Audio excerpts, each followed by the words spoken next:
Good evening, everyone. Welcome to the channel. Before I begin, here are my disclaimers. Today I am going to give you an update about Guangdong Hong Kong Greater Bay Area Holdings Limited Annual Report.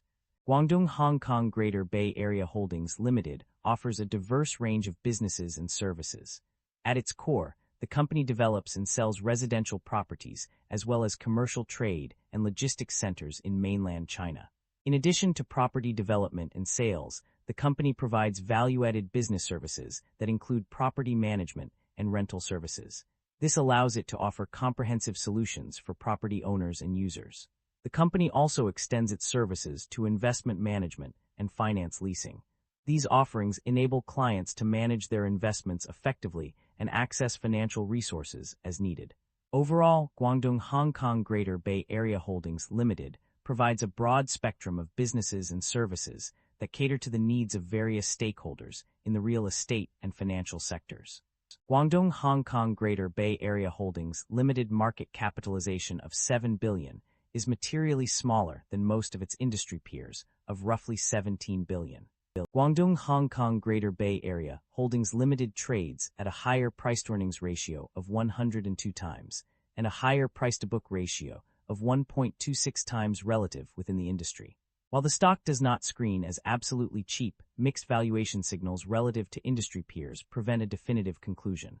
With the broader industry trading at lower valuation levels, this may reflect transitional pricing dynamics rather than clear mispricing, warranting further analysis of earnings quality, growth sustainability, and balance sheet strength. The company exhibits a very high leverage profile, with liabilities accounting for 99% of total assets.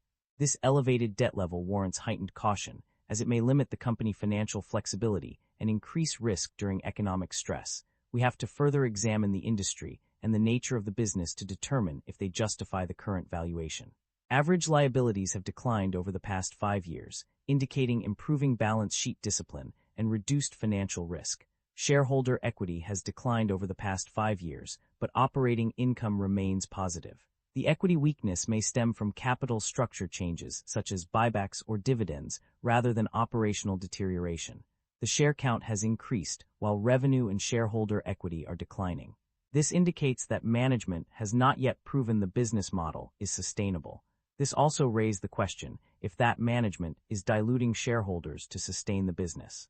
The share count has increased while revenue and shareholder equity are declining. This indicates that management has not yet proven the business model is sustainable. This makes the investment case highly unfavorable. The income statement shows that the company revenue have been declining annually and operating income have not been increasing. This shows that the business is under pressure with rising cost and its management is unable to expand the business. The primary drivers of revenue growth or decline for a company can be attributed to several key factors. On the positive side, the inclusion in the MSCI China Small Cap Index is expected to trigger significant demand for allocations from overseas funds, leading to an increase in revenue. The acquisition of Tiandun Data and the integration and delivery of high-performance server equipment have also contributed to revenue growth. Furthermore, the exponential surge in global demand for AI computing power has led to a strategic turnaround to profitability, with brand recognition and reputation associated with its industry-leading position. This has resulted in a steady stream of new orders with robust growth momentum, including outstanding computing power orders worth over RMB 15 billion. On the other hand, revenue decline can be attributed to several factors.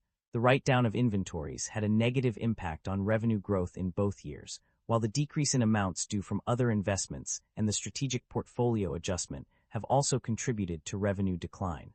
Additionally, the profound and ongoing adjustments in the real estate sector have negatively impacted the infrastructure business segment, resulting in a negative gross profit of RMB 39.1 million. The infrastructure business segment has been a significant driver of revenue decline, with rental income from investment properties, less direct outgoings, also contributing to the decrease in revenue. However, it is worth noting that the AI computing power services have been a major growth driver, accounting for 85.7% of total revenue, and increasing by RMB 528.4 million in 2025. The company's net income experienced a significant turnaround in FY 2025, shifting from a net loss of RMB 1,834.6 million in FY 2024 to a net profit of RMB 73 million. This change is attributed to the vigorous promotion of AI business and its entry into a new stage of high-quality growth. The improvement in net income is also reflected in the company's gross profit margins. The gross profit margin in the AI business segment increased to 28.7%, while that in AI computing power services reached 39.6%. Furthermore, the gross profit saw an impressive increase of 576.8% from FY 2024. The reasons behind this change are clear.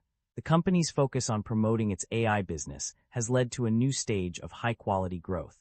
This strategic shift has resulted in improved financial performance, as evident from the significant increase in net income and gross profit margins.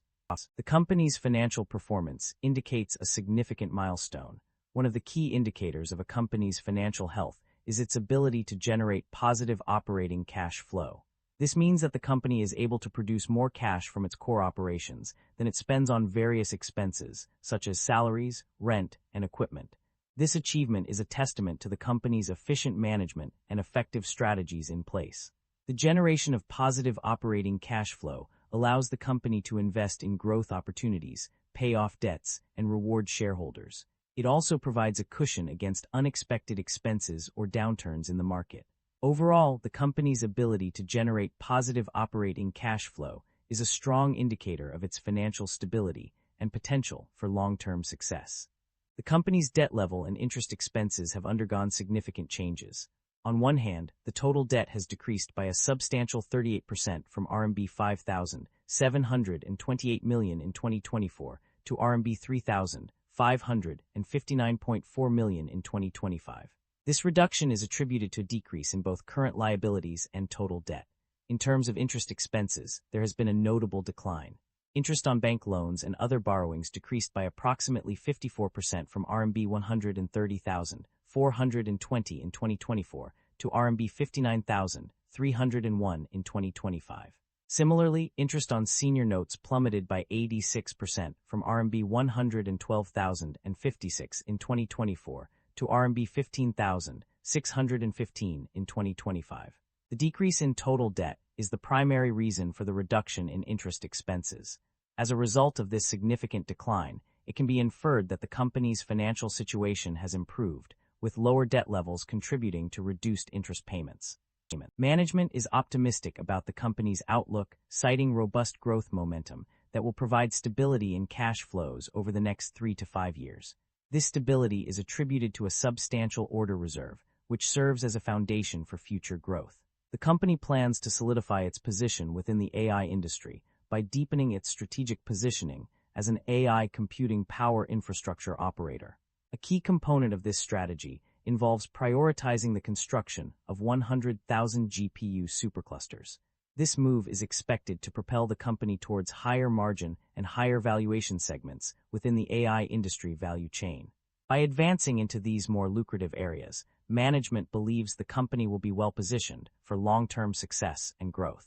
The company's financial reports reveal a concerning trend regarding inventory management.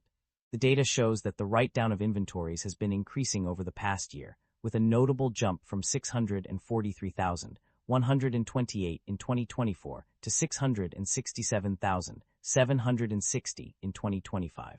This significant increase in inventory write-downs raises concerns about potential supply chain disruptions and inventory buildup. The financial implications of this trend are also evident, as the inventory write-down provision has increased by RMB 24.7 million from FY 2024 to FY 2025. This suggests that the company is struggling to manage its inventory levels effectively, which could have long-term consequences for its operations and profitability. That concludes the financial summary for Guangdong Hong Kong Greater Bay Area Holdings Limited. Feel free to comment below, and I will be happy to answer them when possible.